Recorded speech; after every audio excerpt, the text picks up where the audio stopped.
Montreal, 1984. A city alive with creativity, music, and a particular kind of restless ambition.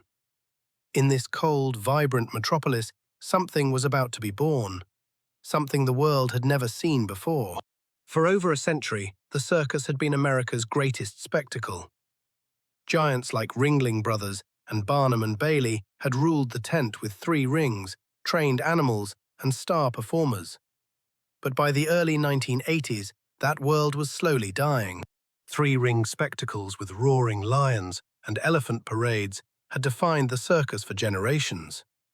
But changing tastes, animal welfare debates, and the rise of television were slowly emptying the seats. Meanwhile, in the small Quebec town of Baie-Saint-Paul, a group of young street performers had built their own world. They juggled, they walked on stilts, they breathed fire, and they dreamed of something bigger. Guy Laliberté was no ordinary dreamer. A self-taught accordion player, a stilt walker, and a fire breather, he had the rare combination of artistic instinct and entrepreneurial audacity that would change everything. Together with his co-founder, Gilles Ste-Croix, acrobat, visionary, and fellow dreamer, Laliberté gathered a loose collective of artists, misfits, and performers. This was the founding nucleus of what would become one of the most successful entertainment companies in history. The first and most radical decision was also the most symbolic. There would be no animals, no lions, no elephants, no trained bears. In one stroke, Laliberté eliminated the single most expensive and logistically complex element of traditional circus. Traditional circus used 3 simultaneous rings, dividing the audience's attention. Cirque du Soleil stripped it back to a single ring, a single focus, allowing every performance to become a unified theatrical experience. In the early days, rehearsals happened wherever space could be found. Warehouses, community halls, converted garages. With almost no budget, the artists had to invent everything from scratch. What made Cirque du Soleil revolutionary wasn't just what it removed, it was what it added. For the first time, a circus performance would tell a story. A director would give the show a soul. Original music became the beating heart of every Cirque du Soleil production. Composers were given complete creative freedom to blend world music, orchestral arrangements, and electronic sound into something entirely new. The costumes were unlike anything seen in a circus before. Intricate, sculptural, and theatrical. Each one was a work of art designed to transform a performer into a character from a dream world. Behind every performance was an army of craftspeople, seamstresses, prop makers, makeup artists, and set designers, all working in service of a shared vision that no one in the circus world had attempted before. The chapiteau, the iconic Cirque du Soleil tent, was more than shelter. It was a statement, a mobile palace of performance that could be erected in any city, on any continent, within days. The first major tour nearly ended everything. Financially on the edge of collapse, Guy Laliberté had bet everything, including borrowed money, on a single show in Los Angeles. If it failed, Cirque du Soleil would cease to exist. Laliberté reportedly had to beg the airline to allow his troupe to fly home if the show was cancelled.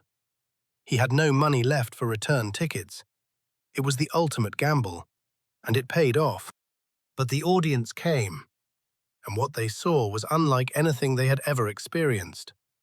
Under a single spotlight, without the distraction of animal acts or competing rings, the human body became the star. The audience wasn't children dragging reluctant parents. These were adults, sophisticated, urban, willing to pay 3, 4, 5 times the price of a traditional circus ticket for an experience that felt like theatre, like opera, like nothing they could name. Every act in a Cirque production pushed human physicality to its absolute limit, but always in service of beauty and storytelling. Strength became grace, danger became poetry. Even the clowns were reimagined. Gone were the slapstick gags and painted smiles of the traditional big top. In their place, nuanced characters, poetic movement, and a storytelling warmth that made adults laugh and cry in equal measure. The breakthrough came when Las Vegas called.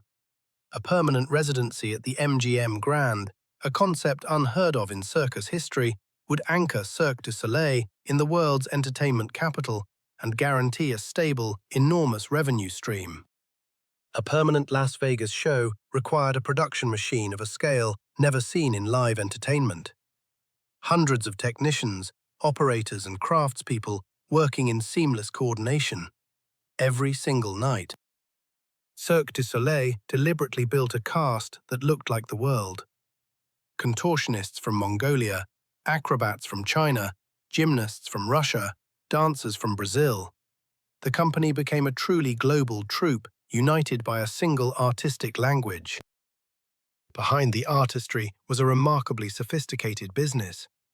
By the late 1990s, Cirque du Soleil was running multiple simultaneous shows worldwide, with revenues growing at a rate that the entire traditional circus industry had never collectively achieved. Each new show required an entirely new world to be built from scratch.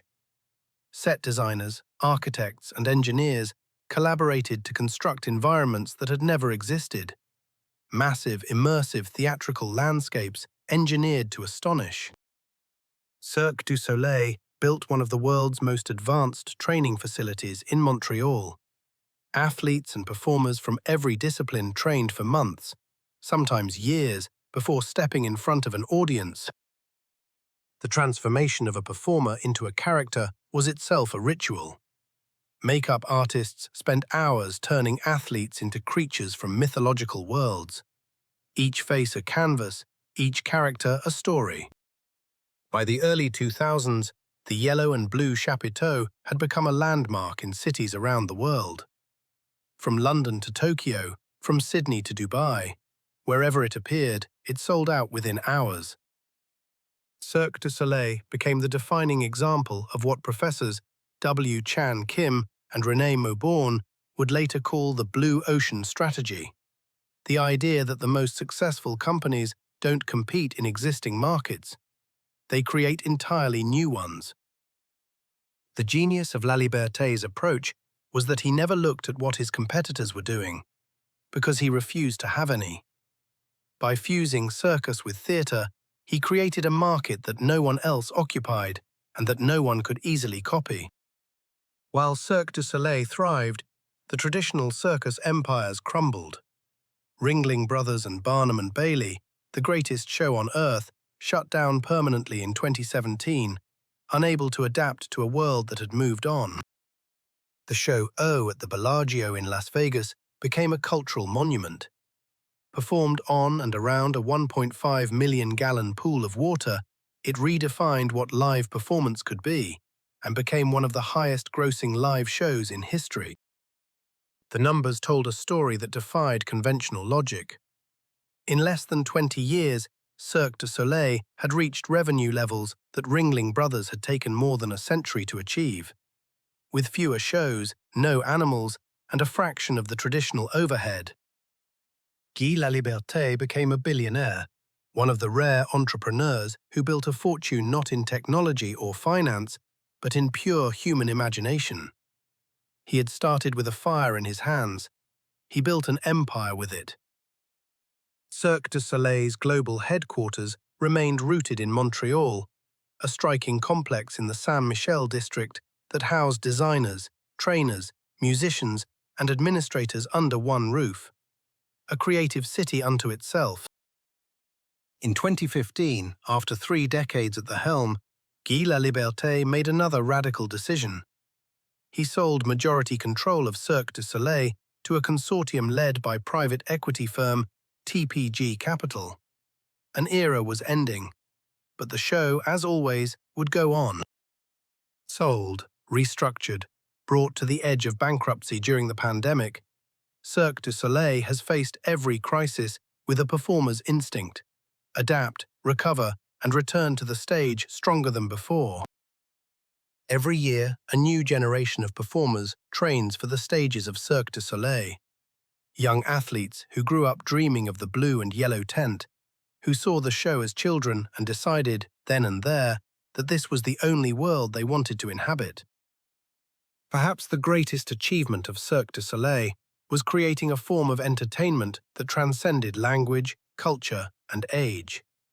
In a world increasingly divided, a cirque performance was one of the few remaining spaces where every human in the room felt exactly the same thing. Today, the blue and yellow tent continues to rise in cities across the world. Night after night, performers push the human body to its limits in service of a story, proving, once again, that the greatest innovations don't come from competing harder. They come from dreaming differently. Thanks for watching. More videos to come on disruption makers. Stay tuned and please subscribe.